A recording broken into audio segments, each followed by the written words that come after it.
Okay, നമുക്ക് നമ്മുടെ ക്ലാസ്സിലേക്ക് വരാം. നോക്കോളൂ, ഇന്ന് അത്യാവശ്യം രണ്ട് നല്ല റേഞ്ചുകളുണ്ടായിരുന്നു കേട്ടോ. നമ്മുടെ സ്ട്രൈക്ക് ലെവൽസ് വെച്ച് രണ്ട് പോയിൻറ്റ്സ് ഇന്നുണ്ടായിരുന്നു. നിങ്ങൾക്ക് 25% റിട്ടേൺ ആണെങ്കിൽ തന്നെ 50% റിട്ടേൺ കിട്ടേണ്ട ഡേ ആണിന്ന്. നോക്കോളൂ, ഞാനിന്ന് കുറച്ച് ബിസി ആയതുകൊണ്ടോ നമ്മൾ ലൈവിലുണ്ടായിരുന്നില്ല. ഇത് നോക്കിക്കേ, ഈ ഒരു വലിയൊരു ഫോൾ ക്യാൻഡിൽ ഇവിടെ ഒരു ഇത് ക്രിയേറ്റ് ചെയ്യുമ്പോൾ, ഇവിടെ ഒരു ഫോൾ ക്രിയേറ്റ് ചെയ്യുമ്പോൾ ഓട്ടോമാറ്റിക്കലി നമ്മുടെ മൈൻഡിൽ ഇത് വലിയൊരു ഫോളായിട്ട് താഴത്തേക്ക് വരാൻ സാധ്യതയുണ്ടെന്നുള്ളതായിരിക്കും മനസ്സിലുണ്ടാകുക. കാരണം ഇവിടെ നല്ലതായിട്ട് കൺസോൾഡേറ്റ് ചെയ്യുന്നുണ്ട്, എല്ലാ ഇൻഡെക്സുകളും കൺസോൾഡേറ്റ് ചെയ്യുന്നുണ്ട്. എല്ലാവരും ബോർഡ് ലൈനിൽ വന്നിട്ട് കൺസോൾഡേറ്റ് ചെയ്യുകയാണ്. അപ്പോൾ നമ്മൾ സ്വാഭാവികമായിട്ട് എന്ത് ചിന്തിക്കും? നല്ലൊരു ഡൗൺ ട്രെൻഡ് ഉണ്ടാകാനുള്ള ചാൻസ് ഉണ്ട്, എല്ലാവരും ബോർഡ് ലൈനിലാണ് എന്നുള്ളത് ചിന്തിക്കും. ഇവിടെ വെച്ച് ഒരു വലിയൊരു ഫോൾ ക്യാൻഡിൽ ക്രിയേറ്റ് ചെയ്യുന്നതും കാണുമ്പോൾ ഇനി നല്ലൊരു ഫോൾ ഉണ്ടാകുമെന്ന് വിചാരിച്ച് പി എടുത്തിട്ടുണ്ടാകാം. പക്ഷേ അത് പി അല്ല ഫോം ചെയ്യുന്നത് എന്നുള്ളത് ബോർഡ് ലൈൻ സ്ട്രാറ്റജി നമ്മളോട് കൃത്യമായിട്ട് പറഞ്ഞിട്ടുണ്ട്. ഇനി ഇവിടുന്ന് ഒരു പി നിങ്ങൾ എടുക്കരുതെന്ന്. കാരണം ഈ ഒരു ഫോൾ ഉണ്ടാകുമ്പോൾ ഇനി ആ ഫർദർ പി കൊടുക്കരുത് എന്നുള്ളത് നമുക്ക് കൃത്യമായിട്ട് പറഞ്ഞു തരുന്നുണ്ട്. ആ ഒരു ഫോള് ക്രിയേറ്റ് ചെയ്യുന്ന സമയത്ത്, വലിയൊരു ഫോള് ക്രിയേറ്റ് ചെയ്യുന്ന സമയത്ത് നിഫ്റ്റിയുടെ രണ്ട് പി ക്യാൻഡിൽസ് നോക്കിക്കേ. ഇവിടെ ഫസ്റ്റ് ലെവലിൽ നിന്നിരുന്ന നിഫ്റ്റിയുടെ പി ക്യാൻഡിൽ നല്ലൊരു അപ് ട്രെൻഡ് കൊടുത്തിട്ടുണ്ട് കേട്ടോ. ഇവിടെ നിന്നൊരു പി ക്യാൻഡിൽ നന്നായിട്ട് അപ് ട്രെൻഡ് പെട്ടെന്ന് പോയിട്ടുണ്ട്. പക്ഷേ ഇത് ചെന്ന് ബോർഡ് ലൈൻ ടച്ച് ചെയ്യുന്ന റിജക്റ്റ് ചെയ്യുന്നുണ്ട്. ഇത് ബോർഡ് ലൈൻ ടച്ച് ചെയ്ത് റിജക്റ്റ് ചെയ്തിട്ടുണ്ട്. അതേസമയം എന്താണ്, സി ക്യാൻഡിലും വന്നിട്ട് ബോർഡ് ലൈൻ ടച്ച് ചെയ്ത് റിജക്റ്റ് ചെയ്തിരിക്കുകയാണ്.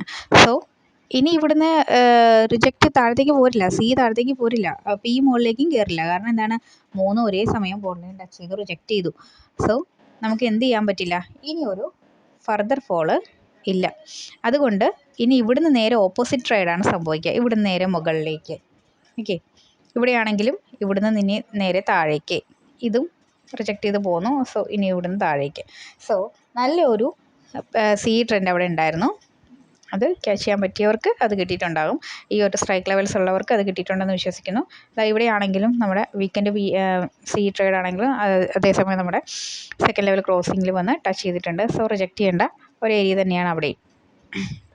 ഓക്കെ, അപ്പോൾ ബോൾ ലൈൻ ടച്ച് ചെയ്ത് ബോൾ ലൈൻ ട്രേഡായിരുന്നു നിഫ്റ്റിലുണ്ടായിരുന്ന ലാസ്റ്റ് ടൈമിലുണ്ടായിരുന്ന ആ ഒരു ട്രേഡ് എന്ന് പറയുന്നത്. എല്ലാവരും ഒരേപോലെ ബോൾ ലൈൻ ടച്ച് ചെയ്യും, റിജക്റ്റ് ചെയ്യുകയും ചെയ്തു. അതുകൊണ്ട് തന്നെ നമുക്ക് സ്ട്രൈക്ക് നോക്കിയാൽ മനസ്സിലാകും, സ്ട്രൈക്ക് ഇനി ഇടിയില്ല, സി ഇനി ഇടിയില്ല എന്ന്. അതുകൊണ്ട് നമ്മൾ ഇൻഡെക്സ് നോക്കിക്കഴിഞ്ഞാൽ ഇൻഡെക്സിൽ ഒരു ഫോൾ ക്യാൻഡിൽ കാണുമ്പോൾ നമ്മൾ അത് ഫർദർ ഫോൾ ഇനിയും ഉണ്ടാകുമെന്ന് പ്രതീക്ഷിക്കാൻ പറ്റില്ല. അത് സ്ട്രൈക്ക് നോക്കി കൺഫേം ചെയ്താലേ ഇനി ഒരു പിക്ക് അവിടെ സ്കോപ്പ് ഉണ്ടായിരുന്നുള്ളൂ. ഓക്കെ, പിന്നെ രാവിലെ തന്നെ നമുക്ക് വേറൊരു ട്രേഡ് ഉണ്ടായിരുന്നത് ഇവിടെയാണ്, ബാങ്ക് നിഫ്റ്റിയിലാണ്. ബാങ്ക് നിഫ്റ്റിയിൽ ഈ ഒരു സെക്കൻഡ് ക്യാൻഡിൽ ഫോം ചെയ്യുമ്പോൾ വന്ന് ബോൾ ലൈൻ ടച്ച് ചെയ്യുന്നുണ്ട്. ഓക്കെ, സോ ഇനി ഇവിടുന്ന് റിജക്റ്റ് ചെയ്യും. അതേസമയം ഇവിടെയും അങ്ങനെ തന്നെയാണ്, ബോൾ ലൈൻ ടച്ച് ചെയ്യുന്നു, ഇനി റിജക്റ്റ് ചെയ്യും. ഓക്കെ, രണ്ട് സി ക്യാൻഡിൽസും താഴെ വന്ന് ടച്ച് ചെയ്തിട്ടുണ്ടായിരുന്നു. അതേസമയം നമ്മുടെ പി ക്യാൻഡിൽസ് മുകളിലേക്ക് പോയി ബോൾ ലൈൻ ടച്ച് ചെയ്തിട്ടുണ്ട്. കണ്ടോ, ഇവിടെയൊക്കെ ചെറിയ ഗ്യാപ്പേ ഉള്ളൂ, പക്ഷേ ഇത് ടച്ചിങ് ആയിട്ട് തന്നെ നമുക്ക് കരുതാം. ബോൾ ലൈൻ ടച്ച് ചെയ്യുന്നുണ്ട്, അല്ലെങ്കിൽ തേർഡ് ക്യാൻഡിൽ എന്തായാലും ബോൾ ലൈൻ ടച്ച് ചെയ്യുന്നുണ്ട് ഒരേ സമയം. കണ്ടോ, ഒരേ സമയം ഇവിടെ ബോൾ ലൈൻ ടച്ചിങ് ആണ്, ഇവിടെയും ബോൾ ലൈൻ ടച്ചിങ് ആണ്. അപ്പോൾ മൂന്നാമത്തെ ക്യാൻഡിൽ എടുത്താലും നമുക്ക് ഓക്കെയാണ്. പിന്നെ ഇത് തൊട്ട് നാലാമത്തെ ക്യാൻഡിൽ പോയി ഇത് മുകളിലത്തെ ബോൾ ലൈൻ ടച്ച് ചെയ്യുന്നുണ്ട്. കണ്ടോ, അപ്പോൾ ഒരു റിജക്ഷൻ കാണിക്കുന്നത് കണ്ടോ, ഒരേപോലെ അവിടെ വരുന്നതുകൊണ്ടാണ്. പക്ഷെ അത് രണ്ടും മാത്രമേ ഒരേപോലെ വന്നുള്ളൂ. ഓക്കെ, അതുകൊണ്ടാണ് വീണ്ടും ഫർദർ ഫോള് തന്നെ ഇവിടെ പിയിലുണ്ടാകുന്നത്, സി വീണ്ടും മൂവ് ചെയ്യുന്നത്. രണ്ടെണ്ണം ടച്ച് ചെയ്ത് കഴിഞ്ഞാൽ ഒരുമിച്ച് സംഭവിക്കും, ചെറുതായിട്ടൊരു ഫോള് കാണിക്കും എന്ന് മാത്രമേ ഉണ്ടാവുള്ളൂ. മിക്കതും അതേ ഡയറക്ഷനിൽ തന്നെ പോയിക്കോളും. ഓക്കെ, അപ്പോൾ ഇവിടെ നമുക്ക് മൂന്നെണ്ണം ഒരേപോലെ വന്ന് സെക്കൻഡ് ക്യാൻഡിലായപ്പോൾ തന്നെ മൂന്നെണ്ണം ഒരേപോലെ വന്ന ട്രേഡ് നമുക്കുണ്ടായിരുന്നു.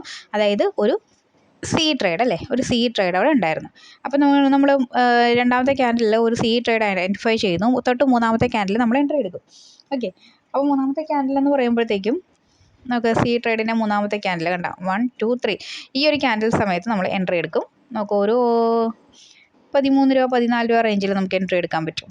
എന്നാൽ തന്നെ അതൊരു 30 അല്ലെങ്കിൽ 25 എങ്കിലും ഇവിടെ പോയിട്ടുണ്ട്. ഓക്കെ, 26 എബോ പോയിട്ടുണ്ട്. അതായത് 100% എബോ റിട്ടേൺ പോയിട്ടുണ്ട്. ഈ ഒറ്റ ക്യാൻഡിൽ തന്നെ ഫോം ചെയ്ത് നമുക്ക് അത്രയും റിട്ടേൺ തരും. ഓക്കെ, ഒരു അരമണിക്കൂർ അല്ലെങ്കിൽ ഒരു 15 മിനിറ്റ്സ് ഒന്നും വെയിറ്റ് ചെയ്യേണ്ട കാര്യമില്ല. അതിനുള്ളിൽ നമുക്കത് കിട്ടേണ്ട ഒരു റേഞ്ചാണിത്. ഇത് 50 മിനിറ്റ്സ് എന്തായാലും ഫോൾ ഉണ്ടാക്കും.